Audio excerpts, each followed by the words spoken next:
Alors maintenant, je vais vous proposer de découvrir un profil tout à fait inhabituel puisque mon invitée a 14 ans. Elle est scolarisée en 4e au collège de Montrouge, lauréate 2022 du prix Margaret dans la catégorie Junior Europe, un concours organisé par la Journée de la femme digitale. Bonjour Alia Semeh. Bonjour. Alors Alia, tu es fondatrice d'une appli qui s'appelle KidShare, qui est consacrée au harcèlement scolaire. Moi, je voulais savoir comment, quand on a ton âge, on en vient à penser qu'il faut développer une application contre le harcèlement scolaire. Alors perso, j'ai pas l'idée, je sais pas comment je suis arrivée là, mais en tout cas, je sais que j'ai commencé en CE2, en CE2, je me suis fait harceler par des camarades de classe. Et en juillet 2019, mon frère il a voulu participer au summer camp à la station F parce qu'il aime bien un peu ce monde-là. Et ma mère, elle a voulu que je le fasse avec lui. Mais moi, comme je venais de sortir de mon harcèlement, j'étais pas trop encore. Je me C'est suis pas in the mood, quoi. Voilà. Ouais. Et pour me donner l'envie d'y aller, elle m'a parlé de la pizzeria qu'il y avait à côté, parce qu'elle sait très bien que j'adore les pizzas. Et au début, j'ai été juste pour les pizzas, et après j'ai adoré l'expérience et aussi la pizzeria. Qu'est-ce qui t'a plu alors à Station F? J'ai bien aimé l'ambiance parce que c'était des startups et j'aime beaucoup l'ambiance de travail, la technologie et tout. J'adore. Mais t'es hyper jeune pour avoir ce genre de discours. Comment tu t'intéresses à la technologie? Mon premier pas qui m'a lancé dedans, c'est vraiment le summer camp à la station F. Vraiment. Et du coup, KidShare, donc c'est quoi l'objectif et comment tu le développes aujourd'hui? Alors l'objectif déjà c'est de redonner confiance aux victimes. Donc mon application elle est composée de deux parties. La première partie c'est les témoignages de personnalités qui ont vécu le harcèlement pour redonner confiance aux victimes, pour leur montrer qu'on peut quand même réussir même si on a vécu le harcèlement. Et la deuxième partie c'est la partie réalité virtuelle.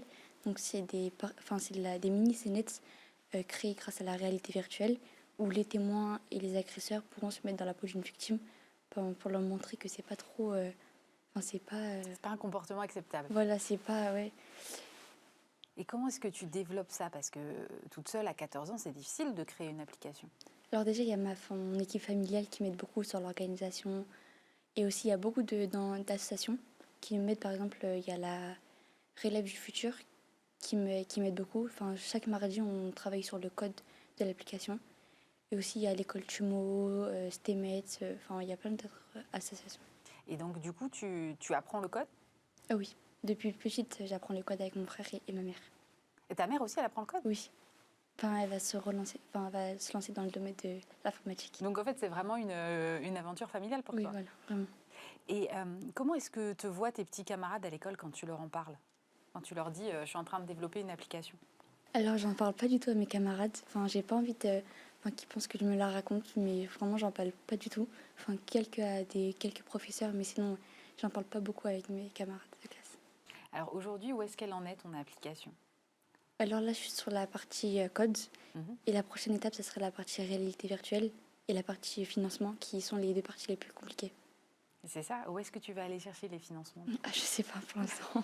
Tu sais pas du tout? Non. Tu vas te faire accompagner, tu vas peut-être faire du crowdfunding. Ouais. Et tu as plusieurs associations qui t'aident. Oui. Ça, c'est hyper important aussi de ne pas se sentir tout seul quand on est face à un projet comme ça. Ah oui, beaucoup, ça m'aide beaucoup. Et au cas où j'ai besoin, ils sont là pour moi et ça m'aide beaucoup. Et comment tu es allée les chercher, ces associations? En général, j'ai participé à leur atelier. Et après, je leur ai demandé d'être partenaires et ils m'ont... Ils ont plutôt vu ça avec bienveillance. Ouais. Quand tu as gagné ce prix-là, le prix Margaret, quelle a été ta réaction du coup? Alors, j'étais choquée parce que je ne croyais pas du tout gagner ce prix. Et j'étais vraiment heureuse de pouvoir montrer à toutes les filles que tout est possible et qu'il faut croire en soi. Tu parles des filles, il y a un vrai sujet, il n'y a pas beaucoup de femmes dans la tech. Tu sais, ici, on a une émission qui s'appelle Smart Tech et franchement, c'est un peu la galère d'aller chercher des femmes parfois pour venir sur le plateau. Tu penses que ton exemple peut encourager d'autres petites filles ou d'autres adolescentes, parce que tu n'es plus vraiment une petite fille, à prendre ce type de voie? En tout cas, c'est ça ce que j'essaye de faire. En tout cas, c'est mon premier but. Comment est-ce que tu vois l'évolution de ton projet ensuite? Tu t'imagines que chaque enfant dans 5 ou 10 ans aura cette appli dans son téléphone? En tout cas, j'espère, même s'il y a une personne qui l'utilise, en tout cas, enfin, mon but, c'est vraiment d'aider au moins une personne. Et si ça peut aider le max de personnes, je serais vraiment contente. Et qu'est-ce que tu aimerais faire plus tard comme métier? J'aimerais me lancer soit dans l'architecture, soit dans soit dans l'architecture ou soit dans l'informatique. Ah oui, c'est deux mondes qui ne sont pas tout à fait pareils, Oui. quoi qu'on peut utiliser l'informatique dans l'architecture.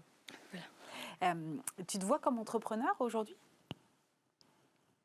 Ou tu te vois davantage comme une adolescente qui fait une appli? Enfin, je me vois pas entrepreneur. Je pense que je le suis déjà. Enfin, je vous ai pas raconté l'histoire de l'entreprise qu'on a créée avec mes frères et sœurs. C'est Et quoi ma mère. cette histoire d'entreprise que tu as créée avec tes frères et sœurs? En CE1, j'avais un problème avec la notion de la monnaie. Et ma mère, pour m'aider, elle a voulu, enfin, elle a créé une entreprise dans mon quartier pour vendre des glaces, des pop-corn, des pommes d'amour. Et elle m'a mis trésorière. Et depuis ce jour-là, enfin, j'ai adoré l'expérience d'avoir une entreprise. Et c'était une vraie entreprise? Oui, une Vous vraie vendiez vraiment des pommes d'amour et Oui. des glaces? Oui. Mais c'est super, mais si tous les parents pouvaient faire ça, j'imagine que ce serait génial. Enfin, moi, j'avoue, je n'ai pas créé d'entreprise pour mes enfants pour leur apprendre à gérer la monnaie. En fait, je vais passer pour une mère indigne. C'est super d'avoir autant d'engagement de la part de tes parents. Ah oui, c'est vraiment super et ça nous aide beaucoup, en tout cas avec mes frères et sœurs. Bon, eh ben merci beaucoup d'être venue nous voir. Alia Sémiet, fondatrice de Kitshare. Merci.